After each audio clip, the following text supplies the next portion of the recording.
The visuals you're about to see may not always match the words you're about to hear, and that's intentional. This isn't a documentary meant to keep your eyes glued to the screen every second. It's a story meant to be experienced. So put on your headphones, relax, and let this story take you through the life of Lionel Messi. Our story begins in the working-class neighborhoods of Rosario, Argentina. The year is 1987, a city defined by the sprawling Paraná River and an absolute, uncompromising obsession with football. Here, in a modest home, a child named Lionel Andres Messi was born. He was remarkably small, smaller than all the neighborhood kids, smaller than his brothers. But the moment his left foot touched a football, the rules of reality seemed to bend. He played with a fierce, innate intensity on the concrete streets and local dirt pitches, but a truly epic story requires a massive obstacle. At just 10 years old, young Leo faced a wall that raw talent alone could not climb. He was diagnosed with a growth hormone deficiency.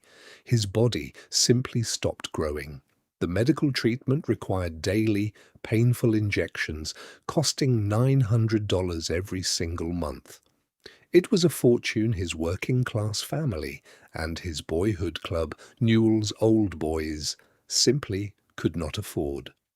His brilliant dream was effectively trapped inside a body that refused to grow.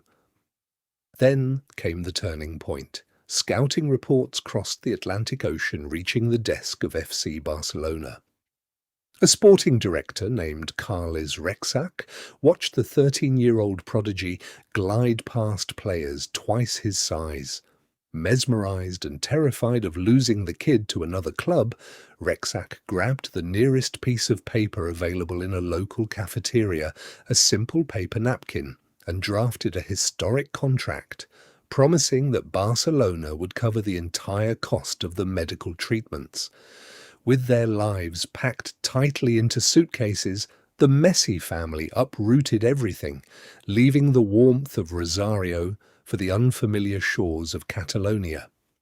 The young boy left his home behind, carrying the immense weight of his family's future entirely on his shoulders.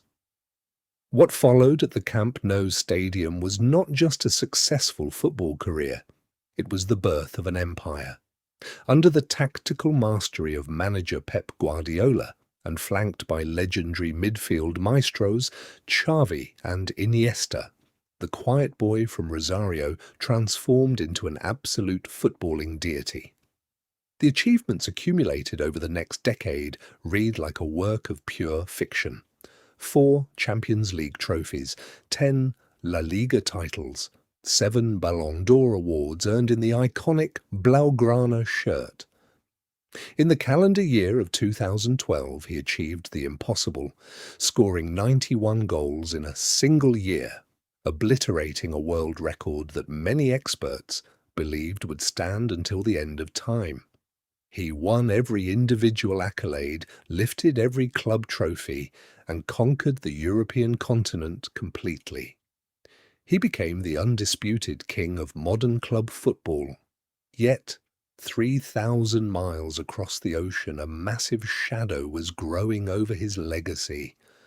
Back home in Argentina, the perspective was completely different. They did not see a crowned king, they saw a glaring outsider. They saw a boy who had abandoned his country too early, a genius who reserved his magic strictly for Catalonia while leaving his homeland empty-handed. The immortal ghost of Diego Maradona hung heavily over his shoulders, demanding a major international trophy that Messi could not seem to deliver. Then came the unbearable heartbreak of 2014, the FIFA World Cup in Brazil. Argentina fought tooth and nail, clawing their way to the grand final against Germany at the historic Maracanã Stadium. 90 minutes of grueling, scoreless football passed. Then came the agonizing minutes of extra time. In the 113th minute, Germany scored. The final whistle blew. The image of a devastated Lionel Messi walking slowly past the Golden World Cup trophy, staring at it with completely empty, broken eyes, became the ultimate portrait of sporting grief. The agonizing curse only deepened. Back-to-back Copa America final losses followed in 2015 and 2016, both times falling to Chile on cruel penalty shootouts. In 2016, after uncharacteristically missing his own penalty kick, the psychological burden became too heavy to bear. The man who possessed absolutely everything in club football broke down completely in front of the world. But the legendary blockbusters of history never truly end in defeat. A desperate nation begged for his return. A brand new generation of hungry, young Argentinian players emerged, openly stating they were willing to run themselves into the ground and die on the pitch for their idol. Listening to the call, Messi returned to the Albiceleste. The narrative transformed completely in the summer of 2021. In the exact same stadium where he had wept bitter tears years prior, the Maracanã, Argentina defied the odds, defeating Brazil to lift the Copa America title. The long-standing curse was broken, and the heavy label as the legend has driven his squad back to the single grandest stage in sports. If Argentina emerges victorious today, they will achieve what only a select few legendary teams have ever done, successfully defending their crown to win back-to-back World Cups. The stage is set. The headphones are on. Open your eyes now. Look at the screen. Look directly at history unfolding before us. Today, we hope he wins. We watch closely as the boy from Rosario, who once struggled simply to grow, stands on the very edge of immortalizing his name forever. Thank you for watching the video.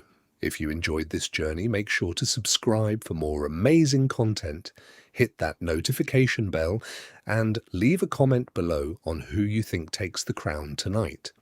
We'll see you in the next one.